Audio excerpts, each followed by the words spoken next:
అబద్ధం చెప్పడానికి సిగ్గుగా అనిపించలేదా? అనిపించలేదు. నేనెప్పుడు సిగ్గుపడను. ఆయన ఎవరిని చూసి సిగ్గుపడాలి? ఇక్కడ చూసి సిగ్గుపడేంత క్యారెక్టర్లు ఎవరు లేరు ఇక్కడ. ఓకే, నీకు సిగ్గు లేదంటున్నావు. ఓకే, మమ్మల్ని మోసం చేయడం నీకు తప్పనిపించలేదా? ఫ్రాంక్ గా మాట్లాడుకుందాం. నేను $20,000 అంటే ఇద్దరు నువ్వు అది నా దగ్గర 10 లక్షలు వచ్చారా లేదా? అది మోసం కదా? చిత్ర, మనందరం చేపలు పడుతుంటాం ఇక్కడ.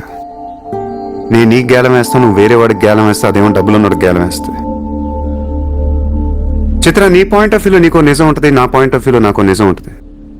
ఎవడి సినిమా ఆడిదే ఆడి సినిమాలు ఆడే హీరో. పాప అది నా మీద ఎన్నో హోప్స్ పెట్టేసుకుంది మీ ఫ్లూటిస్ట్. అందుకే నీకంటే ఎక్కువ హర్ట్ అయింది. ఇప్పుడు దాన్ని లేపుతాను. ఎంత పద్ధతిలో మాట్లాడుతూ నువ్వే చూడు.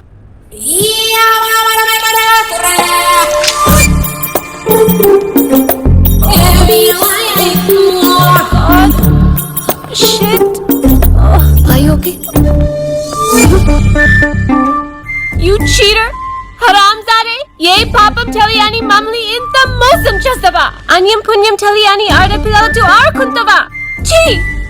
వీతో ఇంకా మాట్లాడుతున్నావి అంతే. రాపోరం! Cheater! He spoiled my dreams. నన్ను అలా నెగిటివ్గా చూడటం మానే. నన్ను చూస్తూ ఉంటాం. ఒక పులి లేడిని వెంటాడుతూ ఉంటుంది. ఆ విజువల్ చూస్తే భూమి మీద ఉన్న ప్రతి మనిషి లేడి తప్పించుకోవాలని దేవుడికి మొక్కుంటారు.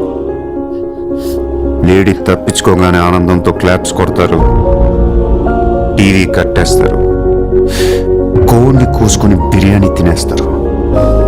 వీళ్ళకి ఆ కోడి మీద కానీ లేడి మీద కానీ జాలి ఉండదు.